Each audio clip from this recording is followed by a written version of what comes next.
இலங்கையில் வாகனங்களின் விலை கணிசமாக குறைந்துள்ளதால் வாகனங்களை வாங்குபவர்களுக்கு இதுவே சிறந்த நேரம் என்று வாகன இறக்குமதியாளர் சங்கத்தின் உபதலைவர் அரோஷ ரொப்டிகோ தெரிவித்துள்ளார். நிதிக் கொள்கைகள் மற்றும் சந்தை நிலவரங்கள் காரணமாக வாகனங்களின் விலை குறைந்துள்ளதாகவும் அவர் மேலும் சுட்டிக்காட்டினார்.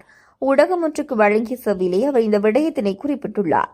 அவர் மேலும் தெரிவிக்கையில், வரி மாற்றங்கள் இல்லாவிட்டாலும் இலங்கையில் பதிவு செய்யப்பட்ட மற்றும் பதிவு செய்யப்படாத வாகனங்களின் விலைகள் வீழ்ச்சியடைந்துள்ளன. ஜப்பானிய ஏல சந்தைகளில் இலங்கைக்கு தேவையான வாகனங்கள் அதிக அளவில் நிரம்பல் செய்யப்படுவதால் ஏல விலைகள் கணிசமாக குறைந்துள்ளன. அத்துடன் உள்ளூர் இறக்குமதியாளர்களும் அதிக எண்ணிக்கையிலான வாகனங்களை கொண்டு வந்துள்ளதால் சந்தையில் தேவைக்கு அதிகமாக வாகனங்களின் இருப்பு குவிந்துள்ளது. இதன் காரணமாக பொதுவாக ஒவ்வொரு வாகனத்தின் விலையும் 10 லட்சம் ரூபாய் முதல் 15 லட்சம் ரூபாய் வரையில் குறைவடைந்துள்ளது.